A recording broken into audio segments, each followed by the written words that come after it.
여러분 안녕하세요. 아이러브 나인입니다. 오늘 진짜 재밌는 소식 가지고 왔어요. 텍사스 오스틴 거리에서 테슬라 사이버캡 엔지니어링 프로토타입이 포착됐는데요. 여기서 우리가 예상하지 못했던 부분들이 확인됐거든요. 지금부터 하나하나 자세히 들여다볼게요. 오늘도 영상 재밌게 보시고 구독과 좋아요 꾹 눌러주시면 정말 감사하겠습니다. 자, 일단 테슬라가 계속 얘기해왔던 미래 자율주행 택시 서비스 있잖아요. 그 핵심이 바로 사이버캡이거든요. 완전히 손 안 대도 되는 무선으로 충전되는 차량 플릿을 목표로 한다고 계속 발표했었죠. 그런데 지금 현실은 좀 달라요. 실제로 오스틴에서 돌아다니는 프로토타입을 보면 여전히 물리적인 플러그를 꽂아야 하는 상황이거든요. 먼저 사이버캡의 충전 포트 얘기부터 해볼게요. 테슬라가 공식적으로 발표했던 내용 기억하시나요? 사이버캡은 특별 제작된 차량이고 무선 유도 충전만 사용할 거라고 했었어요. 케이블 필요 없이 그냥 패드 위에 차를 세워두면 충전되는 시스템이요. 완전 미래형이죠. 근데 최근에 프로토타입 실물을 본 사람들이 확인한 바로는요, 전통적인 충전 포트가 달려있더라고요. 이 충전 포트가 어디 있냐면요, 뒷 범퍼 모서리 쪽에 작은 수동 여닫이 도어 뒤에 숨어 있어요. 거기 열어보면 NACS 포트가 있는데요. 여기서 재밌는 게 뭐냐면 고무 날씨 보호 캡이 달려 있다는 거예요.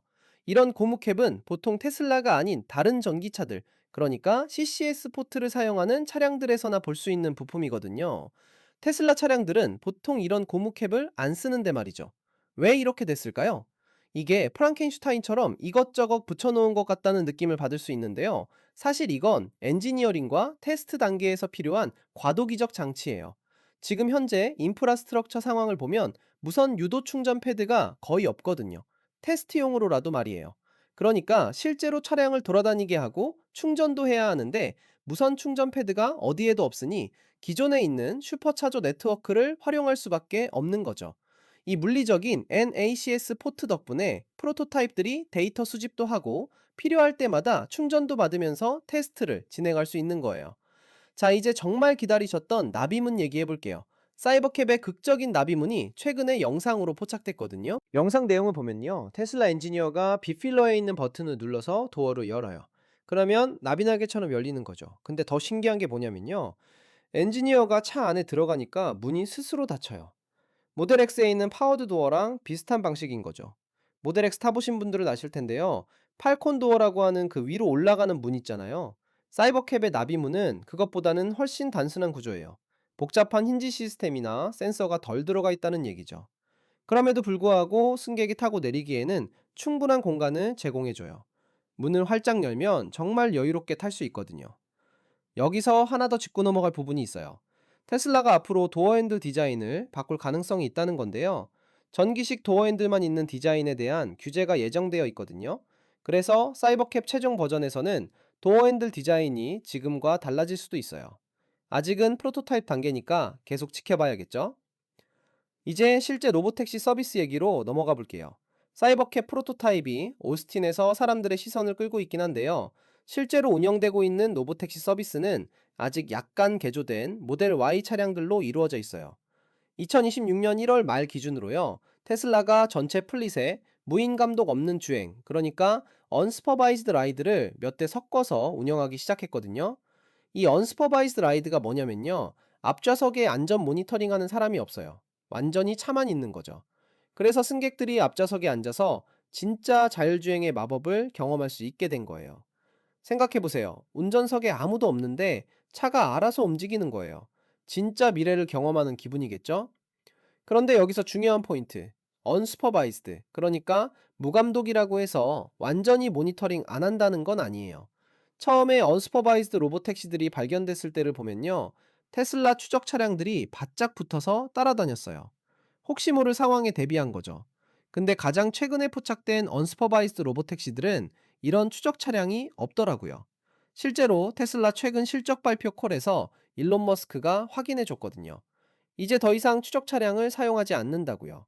시스템에 대한 자신감이 생긴 거겠죠. 기술이 충분히 안정화됐다고 판단한 거예요. 하지만 여기에도 제한이 있어요. 일부 라이더들이 광범위한 테스트를 해봤는데요. 언스퍼바이즈드 보택시들은 지오펜스, 그러니까 운행 가능 구역이 엄청 제한적이래요. 원래 서비스 지역이 19평방 마일이었거든요. 대략 49제곱킬로미터 정도 되는 면적이에요. 근데 언슈퍼바이스드 로보택시는 그것보다 훨씬 작은 구역에서만 돌아다닌다는 거예요. 이 서비스 지역이 얼마나 빨리 확장될지는 지켜봐야 할 것 같아요. 원래 감독 있는 플릿은 꽤 빠르게 확장됐거든요. 그런데 테슬라가 지금까지 보여준 모습을 보면 정말 조심스럽고 천천히 롤아웃하고 있어요. 그래서 아마 다음 단계로 넘어가는데도 몇 주는 걸릴 것 같다는 게 전문가들의 예상이에요. 생각해보면 이해가 되는 부분이에요. 완전 자율주행이라는 게 사람 목숨이 걸린 문제잖아요. 아무리 기술이 좋아도 충분히 검증하고 또 검증해야죠. 작은 구역에서 완벽하게 작동하는 걸 확인한 다음에 조금씩 넓혀가는 게 맞는 방향이거든요. 지금까지 오스틴에서 포착된 사이버캣 프로토타입의 충전 포트와 나비문, 그리고 현재 운영 중인 로보택시 서비스의 언슈퍼바이스드 라이드에 대해서 알아봤는데요. 정말 테슬라가 미래를 향해 한 걸음씩 나아가고 있다는 걸 느낄 수 있죠. 비록 지금은 무선 충전이 아니라 플러그를 꽂아야 하고 운행 구역도 제한적이지만요. 이 모든 게 완전한 자율주행, 미래로 가는 과정이라는 거예요. 오늘 영상 재밌게 보셨나요? 테슬라의 새로운 소식이 계속 궁금하시다면 지금 바로 구독 버튼과 알림 설정 눌러주세요. 다음에도 더 재밌는 소식으로 찾아올게요. 여러분, 오늘도 좋은 하루 보내시고요. I love 9이었습니다. 안녕!